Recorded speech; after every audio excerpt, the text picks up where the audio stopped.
Audio Jungle.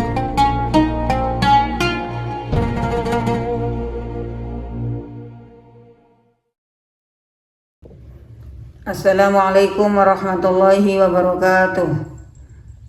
Bismillahirrahmanirrahim. Alhamdulillahirabbil alamin. Hamdan yuwafi ni'amahu wa yukafi'u mazidah. Sallallahu ala sayyidina Muhammadin wa ala alihi wa sahbihi wa sallam.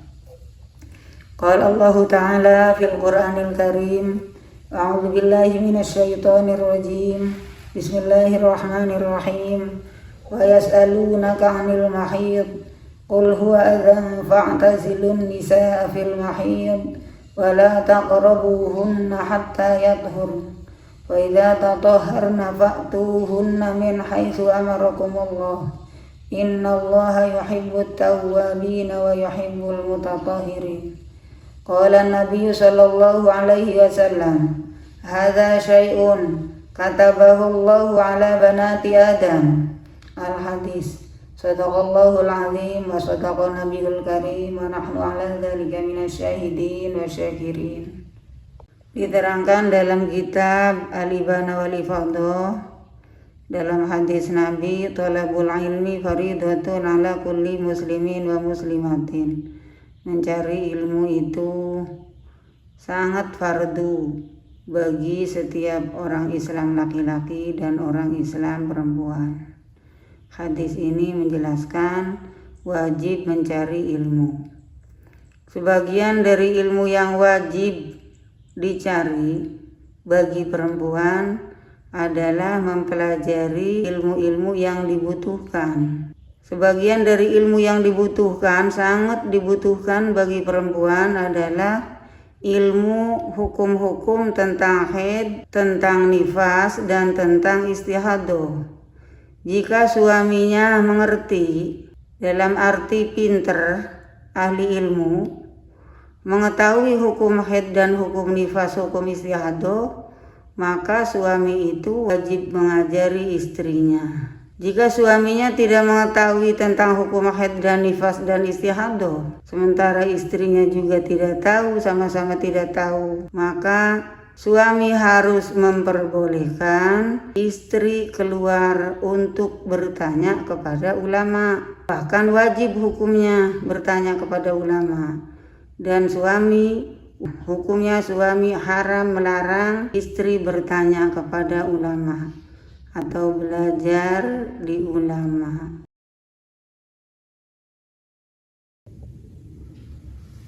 Mari kita perhatikan halaman ketiga.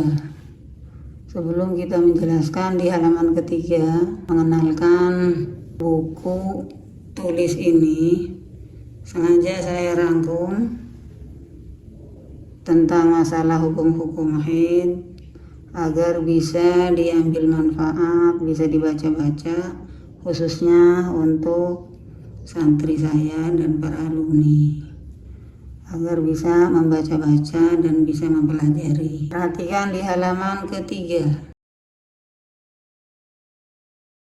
Hukum belajar ilmu haid bagi perempuan itu adalah fardu ain. Apa sih artinya fardu ain? Fardu ain itu tidak bisa digantikan oleh orang lain, tidak bisa diwakili oleh orang lain. Sama seperti sholat 5 waktu, itu hukumnya fardu ain, berarti benar-benar fardu. Jadi mempelajari ilmu haid ini bagi perempuan benar-benar fardu, tidak bisa diwakili.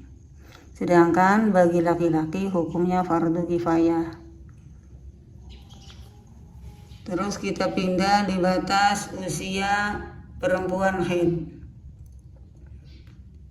Awal usia perempuan haid itu berusia 9 tahun kurang 16 hari.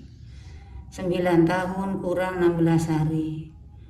Kok kenapa 9 tahunnya bisa kurang 16 hari? Karena diperkirakan 16 ini untuk masa haid itu 15. Aksarul haid 15 yauman wa lailah.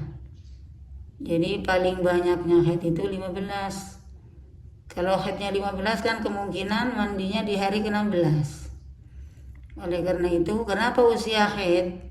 Paling sedikit perempuan usia haid itu berusia 9 tahun kurang 16 hari. Kok ada kurangnya? Itu kemungkinan maksudnya.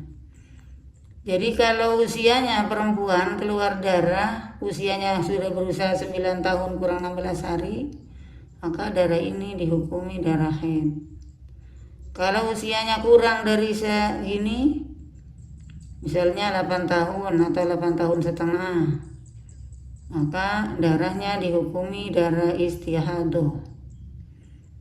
Terus ketentuan haid. Ketentuan haid, warna darah, sifat, kuat dan lemahnya darah itu tidak dijadikan acuan dalam penentuan hukum darah haid.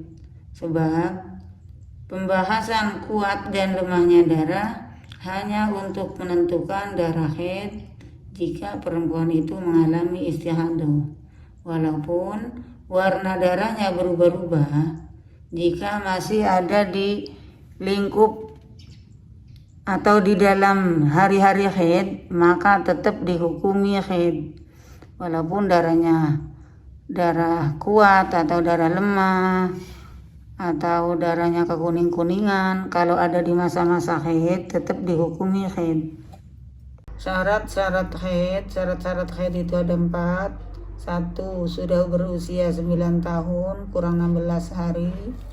2. Darah yang keluar itu minimal sehari semalam sama dengan 24 jam. 3. Tidak lebih dari 15. 4. Keluar darahnya setelah minimal masa suci 15 hari. Jika tidak ada syarat 4 ini, maka darah dihukumi istihadah. Nanti dijelaskan pada halaman berikutnya. Mari kita perhatikan halaman 5. Masalah tentang mampet haid di malam hari di masa puasa.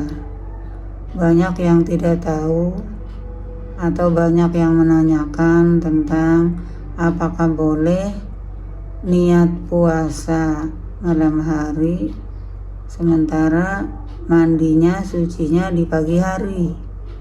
Itu jawabannya boleh. Jadi banyak yang tidak tahu. Bahkan ada sebagian perempuan mampet haid di malam hari karena belum suci, jadi siangnya nggak puasa. Ada yang kayak gitu karena tidak tahu hukum. Itu dosa. Jadi pada saat mampet haid, niat dulu di malam hari, niat puasa walaupun belum suci. Nanti sucinya di pagi hari atau subuh, itu boleh. Tapi lebih baik, lebih disunahkan mandinya sucinya sebelum subuh. Karena haramnya puasa bagi orang haid itu disebabkan haid, bukan disebabkan hadas. Berbeda dengan sholat.